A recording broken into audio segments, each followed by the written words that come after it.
All right. So apparently, in learning the limitations of this setup, I can't have other apps open while I'm trying to be live. So that's just a no-no. And yes, I was still listening to a little Killer Mike. Very motivational statement, Pandora. Uh, so yeah, those two things don't like each other. So we're gonna stop that. Plus, I would probably get yelled at by the higher ups in top 5 fit for not controlling the streams. Okay, so back to what it was originally talking about, which was you getting used to being barefoot and spending time barefoot and doing things necessarily always in the training environment barefoot. So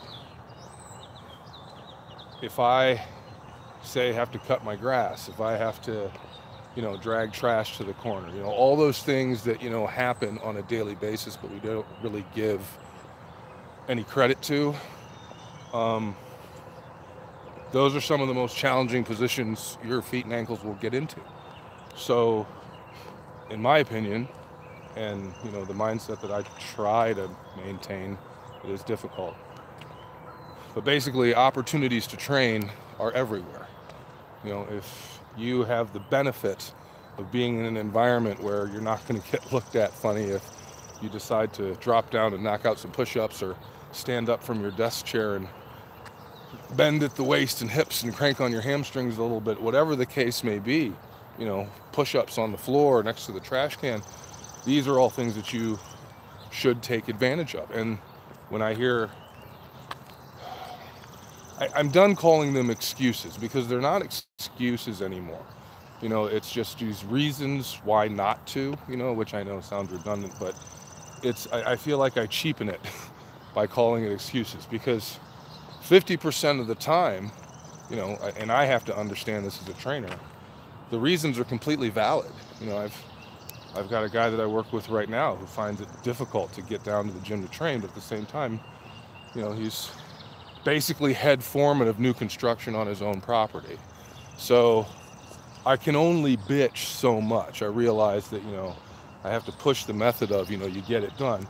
And there is, I guess, my mentality towards it, which is, you have to get it done. If you don't get it done, if you don't get your training in, it's during the times of high stress, like building, or, overseeing a new construction. It is during those times of high stress that ultimately you're more susceptible to shutting down. And I don't like breaking down during times where performance matters. So that's a big reason into why the old man gets up when he doesn't want to, picks up heavy things consistently, and I do it without any damn shoes on.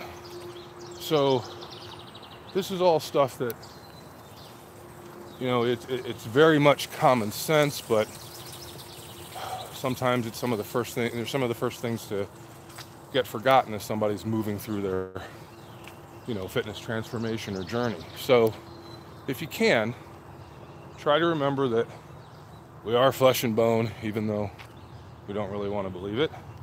That flesh and bone needs to be developed. It needs time to develop. And ultimately, whatever you're doing the most of, your structure is going to be a reflection of that. So if you want to spend more time without shoes on, start with the things that aren't even on your radar. Walk around your house first. Get to a point where you can literally spend every waking and sleeping moment without anything on around your home. If you can do that, you are now prepared to go out and cover distance, in your neighborhood or on the trails. There's obviously other things you're going to have to get used to in those outdoor environments, but at least a solid base is built moving around your own home. So thanks for listening to me ramble, getting to the end of my stroll. Started off as a run, but now we're strolling because, yeah, fucking tired. There's an F-bomb. Yes, I cussed. I won't do it a lot, but, got to do it, I guess, at some point. So, have a great day. Gonna really, really work on getting more of these done. I mean, I'm out here, so I might as well Problem, of course, is lighting. I have to wait till like now before I can actually do anything, unless I get one of those giant ring lights, and then the world knows I'm walking through or running through the neighborhood with a big light shining over my head. Thanks for watching. Don't forget to subscribe. If you like hearing me talk about such things, feel free to hit the like button, and thank you if you do. See you later.